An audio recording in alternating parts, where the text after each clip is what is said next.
Estamos de volta e minha conversa é com o senador Aécio Neves, ele que é do PSDB, é líder do partido, é líder da oposição, presidente do partido, e a gente volta aqui para a segunda parte da entrevista, direto ao ponto. Falamos aí bastante de Petrolão, falamos de corrupção, falamos da oposição, e agora, passada a eleição, senador, já começa aquela conversa de governador com o governo federal, vamos retomar as relações republicanas com o governo, e o governo federal às vezes faz os governadores aí de gato-sapato, né?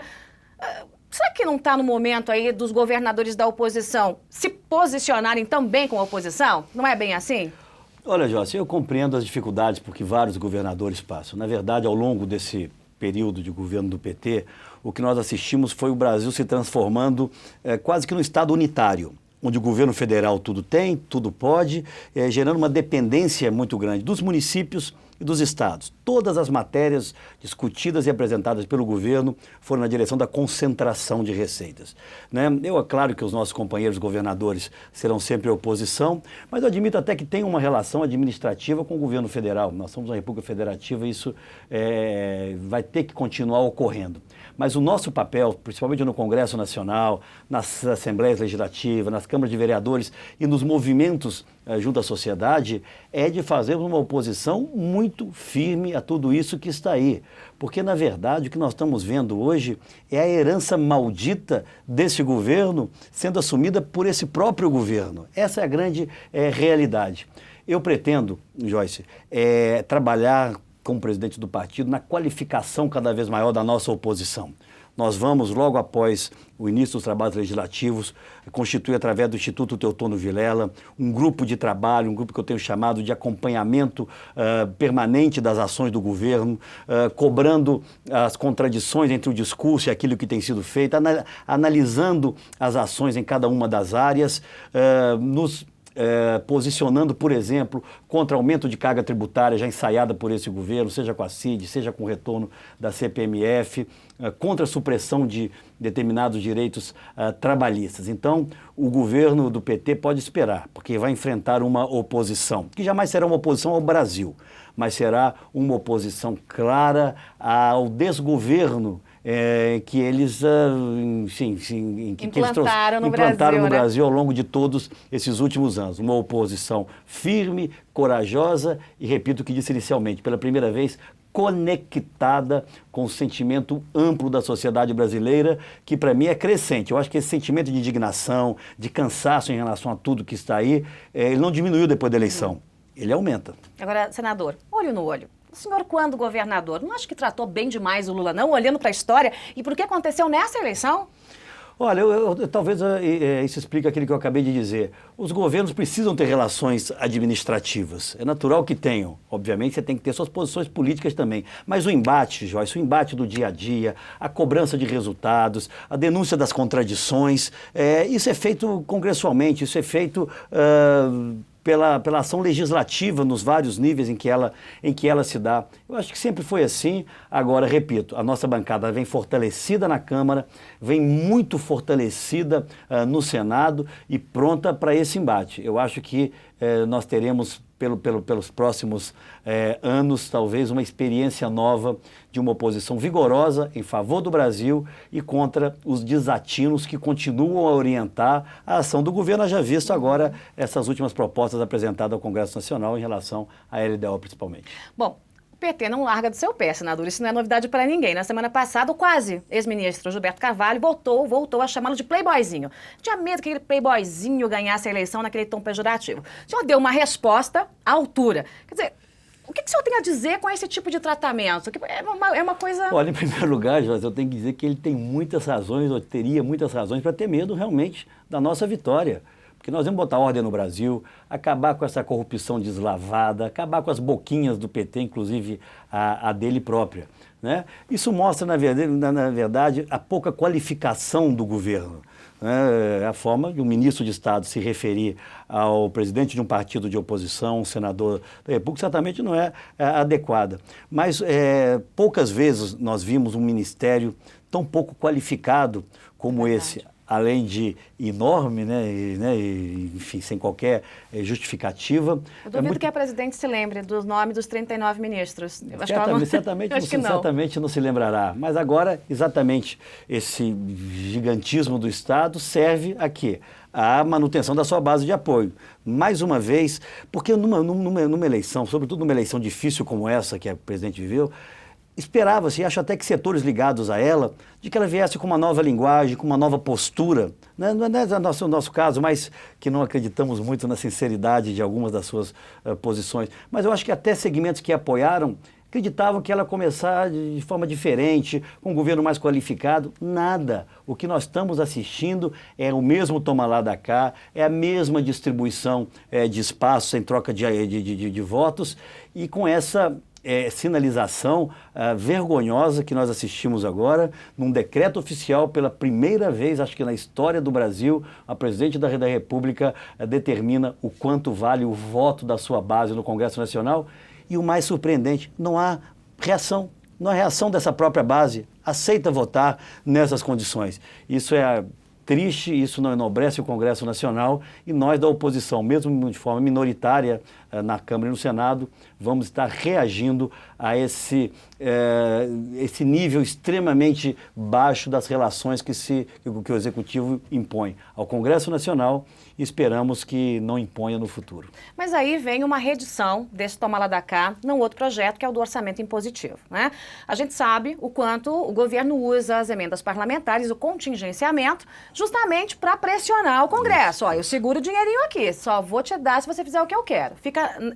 Claro que o sonho dos parlamentares é que o projeto do orçamento impositivo vire, de fato, uma emenda à Constituição e acabou. Mas lá no meio tem aquele remendo da saúde, né? Olha, 15% da renda líquida, presta atenção na palavra líquida, para a saúde em 5 anos. Havia o outro projeto, 10% do que a União arrecada bruto, né?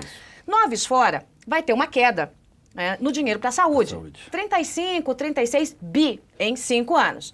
Isso é o discurso perfeito para dizer, olha, tá no orçamento impositivo, não posso fazer nada porque é uma proposta de emenda à Constituição, então tem que voltar a CPMF. Como é que se desata um nó desse? Porque é entre a cruz e a espada, né? É um nó realmente.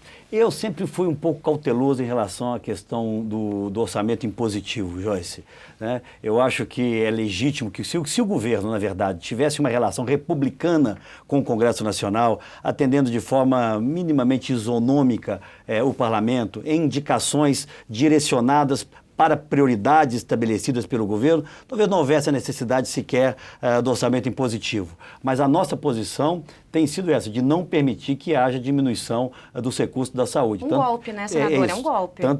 Tanto que nós apoiamos na campanha de forma muito clara, explícita, o projeto Saúde Mais 10, que aumentava anualmente os recursos para a saúde pública. Esse é um outro embate duro que nós vamos ter, mas concordo com você. O governo utiliza isso de forma absolutamente desonesta. Agora vamos falar aqui da história recente. O que aconteceu em Minas, senador? Fala pra mim. A gente tem 2016, logo depois do resultado da eleição, eu me lembro que eu fiz uma coluna aqui, um vídeo, que tinha o seguinte título: o novo desafio de Aécio Neves permanece em Minas em 2016. Quer ganhar as prefeituras, né? Quer ter essa parceria com os prefeitos, quer chegar nos municípios, quer conseguir essa ramificação toda. O que aconteceu lá? O senhor estava muito confiante? Foi isso? Olha, Jorge, depois da obra feita, né, os engenheiros todos aparecem, né? Realmente nós tínhamos expectativa de ter um resultado melhor do que nós tivemos. O fato do nosso candidato a governador não ter ido para o segundo turno e, obviamente, o PT ter vencido as eleições no primeiro turno gerou uma certa passividade em aliados nossos, sobretudo nos pequenos municípios do estado. Minas, como você sabe, tem 853 municípios. É o segundo estado em número de Bolsas Famílias, dentre todos os estados brasileiros. Obviamente, isso também teve um impacto, mas talvez houve um diagnóstico equivocado nosso, que achávamos que o simples fato da nossa campanha estar avançando em outras regiões do Brasil, de alguma forma, levaria também os resultados em Minas Gerais. Você esperava um efeito como foi Aécio com Anastasia? Esse mesmo efeito? Mas é do jogo político. Nós temos que receber isso com muita humildade, né? Eu fui governador por 2 mandatos, né? Saí com uma aprovação, né, estratosférica. Eu tenho noção clara dos avanços que nós introduzimos em Minas Gerais. Temos hoje a melhor educação fundamental do Brasil, temos a melhor saúde da região Sudeste. Elegemos, quando eu era governador, né, o nosso sucessor também em primeiro turno, e perdemos essa eleição. Nós temos que aproveitar essa derrota. A derrota, às vezes, ela é mais pedagógica até do que a vitória, para tentarmos compreender o que ocorreu. E essa semana tivemos várias reuniões em Minas Gerais com a nossa base de apoio, que continua em Minas também muito vigorosa na oposição. Vamos agora fazer uma oposição que eu acredito daqui a alguns meses já vai permitir que o mineiro faça uma reflexão em relação ao que foi o nosso governo e o que eventualmente será um governo do PT. Mas hoje o senhor lançaria a Pimenta da Veiga? Olha, eu tenho muito respeito pelo Pimenta, é um nome extremamente qualificado, enfim, lutou como pôde usar. Eu não vou transferir essa responsabilidade. Eu acho que a responsabilidade pela derrota em Minas é minha. Lutei como pude e vamos buscar uma renovação maior do partido para enfrentar as eleições municipais, em especial na capital. E aí que eu queria chegar, né? O senhor disse, bom, a gente aprende na derrota. Ninguém aprende a levantar se não cair, né? É desde criança, não é assim? Como é que vai fazer, então, para chegando em 2016? Quer dizer, o senhor já está conversando com esses prefeitos, conhece pessoalmente a maioria? Que trabalho o senhor está fazendo? Olha, eu acho que em 2016 nós vamos ter com muita clareza a radiografia daquilo que muitos já chamam de um grande estelionato eleitoral, né? E eu acho que isso fortalecerá o nosso discurso, tanto no plano nacional quanto em Minas Gerais, porque não havia até aqui um parâmetro de comparação entre as nossas administrações e as do PT. Houve sim um processo grave de desconstrução, de terrorismo nas regiões mais pobres do Estado em relação aos benefícios, a utilização criminosa de empresas como a Empresa Brasileira de Correios e Telégrafos, que não distribuía o nosso material, distribuía o material dos nossos adversários, mas nós vamos estar preparados, acredito eu, para vencer nas principais cidades do estado. Em Belo Horizonte eu tive uma belíssima vitória. Em Belo Horizonte nós tivemos quase o dobro, e na região metropolitana também, dos votos da nossa adversária. Mas eu digo mais uma vez, Joyce, eu recebo com muita humildade esse resultado e vamos encontrar forças para reagir e resgatar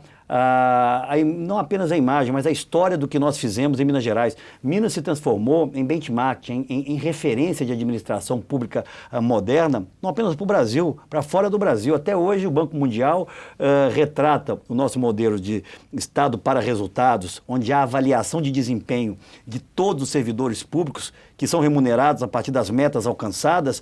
O Banco Mundial considera esse modelo a ser seguido por outros estados subnacionais, que eles chamam, né, estados em outros países. Então nós vamos resgatar agora essa nossa história com a comparação com o governo que aí está.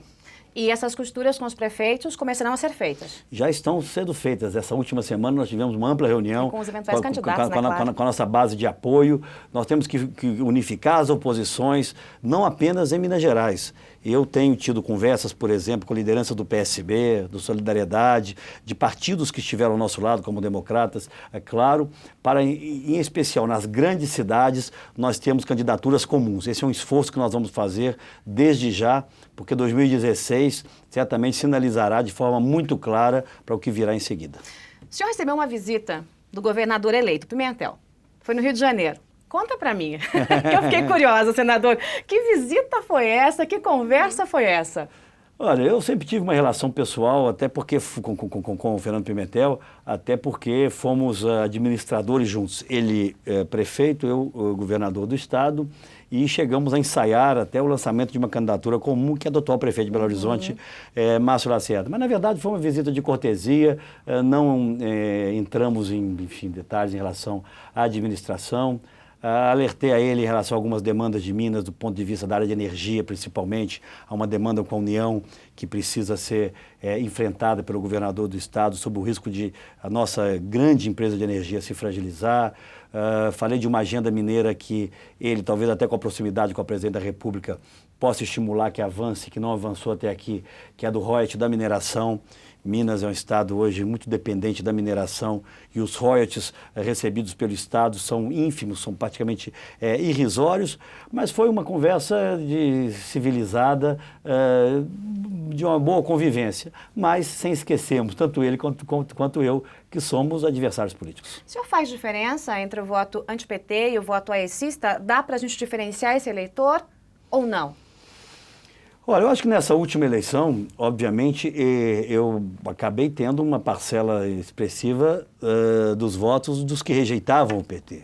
Mas nós conseguimos, eu acho, já a partir de um determinado momento, transformar a nossa candidatura num movimento não apenas do contra, mas um movimento em favor da ética, em favor de um Estado moderno e eficiente, em favor de uma nova relação com o mundo que nos livrasse desse alinhamento ideológico anacrônico, né, atrasado que esse governo nos levou. Eu acho que de uma negação, de um sentimento de negação a tudo que estava aí, nós conseguimos caminhar para transformar aqueles que optaram pela nossa candidatura também, né, nos que estavam optando por algo positivo, por o início de um novo ciclo virtuoso de retomada do crescimento, com a política fiscal transparente, corajosa para fazer aquilo que precisava ser feito. A Marina costumava dizer na campanha, Joyce, né, que você, às vezes, vence perdendo, que acredito ter sido o caso da presidente, e perde vencendo. Obviamente, claro que nós queríamos ter ganho a eleição, acho que nós estaríamos dando ao Brasil uma possibilidade de iniciar um novo ciclo de desenvolvimento, de melhoria da qualidade da educação, dos serviços públicos, mas eu percebo por onde eu ando hoje que do ponto de vista político nós não perdemos, exatamente porque nós conseguimos despertar essa parcela da população brasileira que acompanha com muita intensidade o que vem acontecendo hoje nas disputas políticas. Isso não ocorria antes dessa eleição. Joaquim Levy, para a Fazenda, foi uma boa escolha? Um homem de bem, um homem sério, só que eu não sei que condições ele terá nesse governo, né, que pregou durante todo o processo eleitoral o oposto daquilo que foi sempre a cartilha, não apenas do Joaquim, mas de outros economistas sérios. Então, nós temos que estar muito atentos, porque, do nosso ponto de vista, o nosso ajuste que seria necessário, e a meu ver muito menos oneroso, até porque há um componente que nós introduziríamos na administração federal e que esse governo não consegue ter, que é o da credibilidade.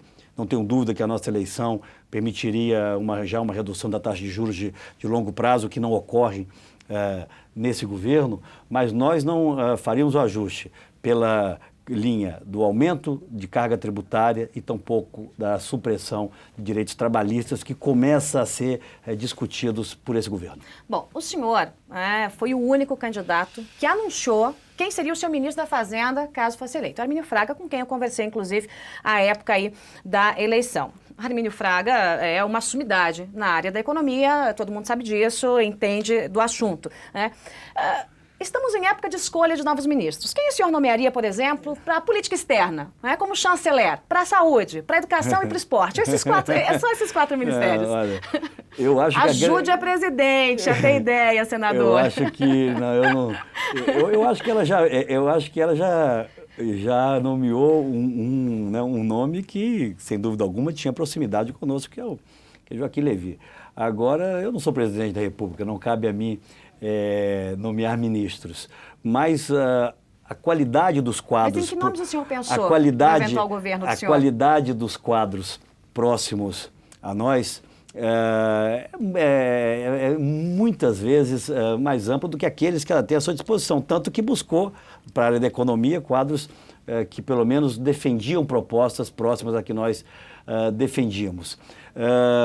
Eu vou apenas para não fugir totalmente da sua pergunta, dizer que uma das preocupações, e talvez aqui cometendo assim, uma inconfidência, uma das preocupações que eu tinha grave era em relação à nossa política externa. O Brasil se alinhou a países que vêm demonstrando pouco respeito pela democracia, nós perdemos a capacidade de sermos uma liderança regional natural, que sempre fomos, e era preciso que nós dessemos uma sinalização clara para o mundo para uma nova postura mais pragmática em relação à nossa política externa. Porque política externa, nos tempos modernos, é negócio, é pragmatismo, é permitir que as nossas empresas entrem nas cadeias globais de produção e permitir que setores da nossa economia possam avançar, gerando aqui mais renda, gerando aqui mais empregos.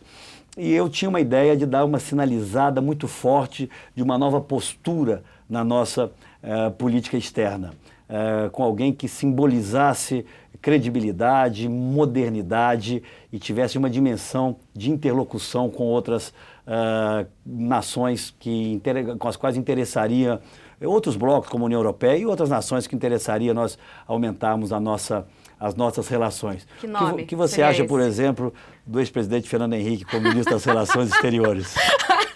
Era o nome. Genial, hein? Genial, maravilhoso. Bom, pelo menos eu fiquei sabendo. Esporte eu vou ficar na curiosidade, educação eu vou ficar na curiosidade, saúde eu vou ficar na curiosidade. O meu avô paterno, Joyce, chamava-se Tristão da Cunha, homem público muito honrado em Minas Gerais, do antigo Partido Republicano.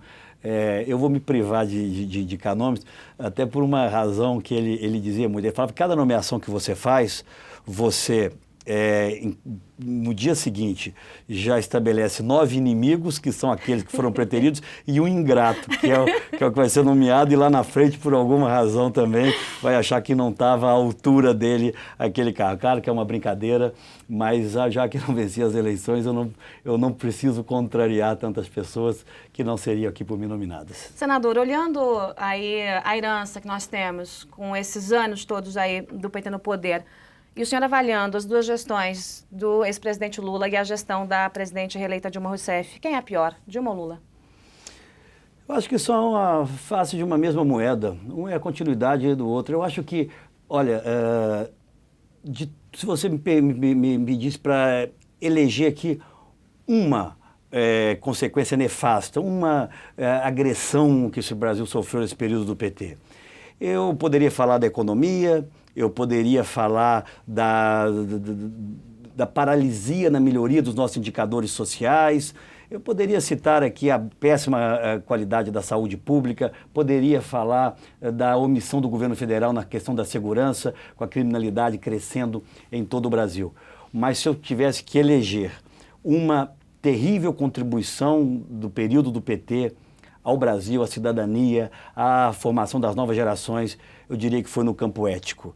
Eles, de alguma forma, banalizaram a corrupção, os desvios, como se isso pudesse ser algo aceitável, algo normal.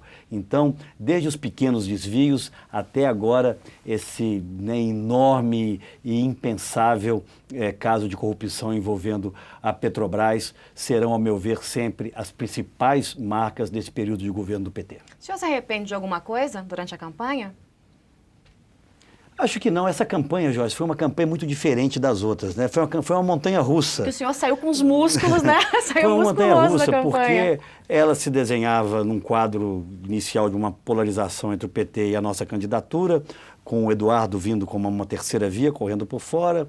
Vem o acidente... E vocês estavam acordados, né? Eduardo Campos também era minha fonte. Inclusive eu conversei com ele num dia em que vocês tinham... O senhor tinha ido até um jantar na casa dele. Se eu não me engano, o cardápio era arroz integral, alguns legumes e peixe ou frango grelhado, algo muito leve, assim. Vocês tinham uma proximidade e certamente estariam juntos, né? Eu acredito que sim, porque nós sabíamos que era importante que as duas candidaturas avançassem e nós reuníssemos forças lá adiante. Tanto poderia ser com a minha candidatura, eventualmente com a dele. Eu não teria dúvida de te dizer que eu estaria ao lado dele, como eu acho também que ele estaria ao nosso lado. Vem a tragédia que abateu Eduardo, e para mim, do ponto de vista pessoal, foi o momento mais difícil da campanha. Né? Eu lembrava sempre da família, né, maravilhosa que o Eduardo tem, e efemeridade da vida, né? Nós todos, né, poderia ser comigo, né? Um de nós estávamos sujeitos a viver, a ter esse destino trágico que ele teve. Vem a candidatura da Marina, que cresce de forma avassaladora, muitos achavam que, né, eu já não estava sequer na disputa mais, a polarização se dava agora entre Marina e Dilma. Mas o senhor acreditou e aí o tempo todo, hein? Eu persisti. Eu acreditava, Joyce, que nós tínhamos um grande projeto para o Brasil, que não era meu. Há muito tempo não era meu. Ao longo de 2 anos, eu construí com as figuras mais qualificadas do Brasil, da saúde, da educação, sem filiação partidária, sem qualquer preocupação com alinhamento partidário, um projeto para o Brasil. E eu achava que com a minha experiência no Congresso Nacional, como líder, como presidente da Câmara, como senador, eu poderia fazer uma grande construção, um grande pacto em favor do Brasil e das principais reformas. E por acreditar nisso, mesmo nos momentos mais difíceis, eu disse, olha, eu chego lá, eu vou disputar, eu vou dar trabalho para o grupo que está no poder. Uma campanha extremamente desigual, seja do ponto de vista dos recursos, seja do ponto de vista do discurso, porque na verdade foi a campanha da mentira, da infâmia e do terrorismo, nós chegamos muito próximos. Então eu não me sinto derrotado do ponto de vista político. E o mesmo vigor, a mesma determinação que eu levaria para o governo, a mesma coragem de fazer o que fosse necessário, eu certamente terei para fazer na oposição o meu papel. Para fechar, sem escorregar, senadora, a chapa dos sonhos para 2018, Aécio Neves como cabeça de chapa e Geraldo Alckmin de vice? Olha, o PSDB tem o privilégio de ter um nome como Geraldo, que tem todas as condições de ser o cabeça de chapa. E como outros nomes do partido. Nós não vamos antecipar as coisas. Eu sou lá de Minas Gerais, você sabe que a gente não bota o carro na frente dos bois, senão você não vai a lugar algum. E eu não tenho, já se acredite nisso, a necessidade de ser candidato novamente. O candidato do PSDB ou das forças da oposição terá que ser aquele que tem as melhores condições de vitória, aquele que esteja no momento das eleições mais sintonizado com esse sentimento de indignação que vai crescer. Não vai diminuir daqui até 2018, eu tenho plena convicção em relação a isso. Vamos fazer o que nós devemos fazer numa democracia, e isso foi dito por muitos, né? O Disraeli, que foi o grande primeiro-ministro na época da Rainha Vitória na Inglaterra, costumava dizer que não há governo eficiente, não há governo que apresente resultados sem que haja uma oposição extremamente vigorosa. Eu não sei se esse governo apresentará resultados positivos. Tenho minhas dúvidas, e são muitas, mas eu posso lhe garantir que a oposição será uma oposição vigilante, uma oposição firme e uma oposição que represente para valer esses mais de 51 milhões de votos que nós tivemos na eleição. Quem é e o que quer Aécio Neves? Um cidadão, um homem comum que acredita na política como instrumento de transformação na vida das pessoas, que tem, obviamente, seus defeitos, mas que nunca deixou de acreditar no futuro. Eu hoje sou um homem muito bem resolvido, né, com 3 filhos, um casalzinho de gêmeos, né, que é a minha grande alegria. Eu sou um homem que, quando vou dormir, boto a cabeça no travesseiro, eu durmo tranquilo, porque eu cumpri o meu papel. Eu lutei por aquilo que eu acreditava e vou continuar lutando por um Brasil mais digno para os meus filhos e para os filhos e netos de milhões de brasileiros. Muito bem, Aécio Neves, ele que é senador, é presidente do PSDB, é o grande nome da oposição e que hoje foi sabatinado. Sabatinado, opa, ainda bem que não foi na eleição. Muito obrigada pela entrevista, senadora. Até a próxima, que seja muito breve e boa sorte lá no Senado, com uma oposição mais forte. E parabéns pela enorme contribuição que você tem dado aqui na TV Veja ao Brasil, à democracia e à boa informação. Muito obrigada. Você já sabe, a programação aqui de TV Veja, tvdeveja.com não para. Você participa à vontade, comenta a entrevista nas redes sociais, estamos no Facebook, estamos no Twitter e a gente volta já já. Obrigada pela companhia, tchau.